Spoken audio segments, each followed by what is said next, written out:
وہ چیز جس سے انسان کا روزہ ٹوٹ جاتا ہے. تو دوسرے نمبر پر ہے جان بوجھ کر کے کچھ کھا پی لینا.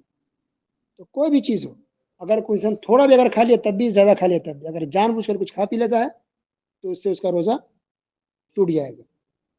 اگر غلطی سے کچھ کھا لیا یا غلطی سے پی لیا، اب بعد میں یاد آیا کہ وہ روزے سے ہے، تو اس سے اس کا روزہ نہیں ٹوٹے گا. صحیح بخاری کا حدیث ہے، حدیث نمبر 666669 6669. نبی کریم صلی اللہ علیہ وسلم نے ارشاد فرمایا من اکل ناسیا وهو صائم، کہ کوئی انسان روزے سے ہو اب بھول کر کے وہ کھا لیا یا پی لیا، فلیتم صومہ، تو اپنا روزہ مکمل کرے. فانما اطعمہ اللہ وسقاہ، کہ اللہ تعالیٰ نے اس کو کھلا پلا دیا.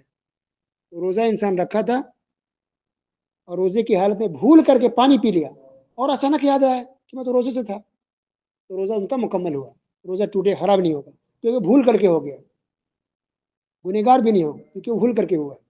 جان بوجھ کر کے کرے تب انسان گنہگار ہوتا ہے اور اس کا روزہ بھی ٹوٹ جائے گا. لیکن بھول کر کے کھا لیا یا پی لیا بعد میں اس کو یاد آیا تو روزہ نہیں ٹوٹے گا. لیکن اگر منہ میں آپ کے پانی یاد آ گیا تو کلی کر دیجیے، پانی پھینک دیجیے.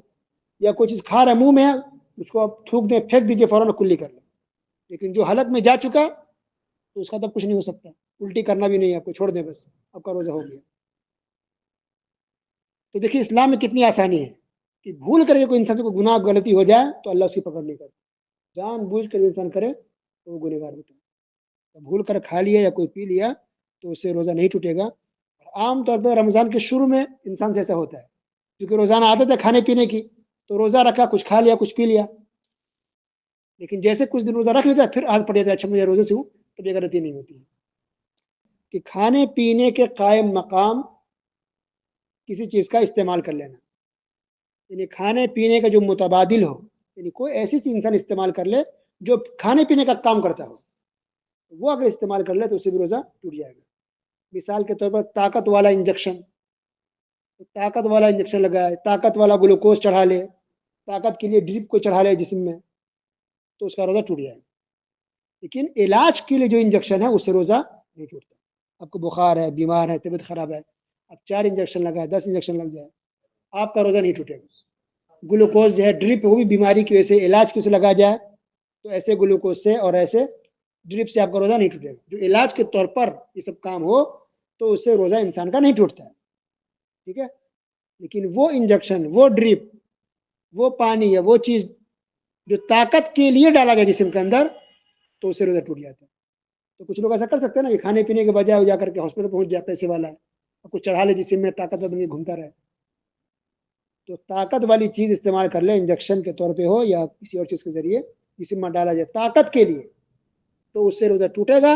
اور علاج کے لیے اگر ہو تو اس سے روزہ نہیں ٹوٹے گا. جان بوجھ کر قے کرنے سے، جان بوجھ کر الٹی کرنے سے روزہ ٹوٹ جاتا ہے. لیکن اگر کسی کو خود سے الٹی آ گئی، طبیعت خراب ہے، بس میں کسی کو چکر آتا ہے، الٹی ہو جاتی ہے، گاڑی میں ہے، سفر میں الٹی ہو گئی، یا کسی چیز پر نظر پڑ گئی، کوئی بدبو آ گئی، ناک میں الٹی ہو گئی، تو اس سے روزہ نہیں ٹوٹے گا. عام طور پر لوگوں کا سوال آتا ہے آپ کو خود بخود الٹی آ گئی ہے تو الٹی آنے سے، قے آنے سے روزہ نہیں ٹوٹے گا. لیکن اگر کوئی جان بوجھ کر کے الٹی کرے، یعنی منہ میں انگلی ڈالے الٹی کر رہا ہے، پیٹ کو خود زور سے دبا تاکہ الٹی ہو جائے، تب روزہ ٹوٹ جائے گا. سنن ترمذی کا حدیث، حدیث نمبر 720، نبی کریم صلی اللہ علیہ وسلم نے ارشاد فرمایا من درعہ القی فلیس علیہ قضاء، اگر کسی کو خود بخود الٹی آ جائے تو اس کا روزہ نہیں ٹوٹے گا. ومن استقاء عمدا فلیقضی، لیکن اگر کوئی جان بوجھ کر کے الٹی کرے تو اس کا روزہ ٹوٹ جائے گا، اور اس کو بعد میں اس روزے کی قضا کرنی پڑے گی، وہ روزہ رکھنا پڑے گا.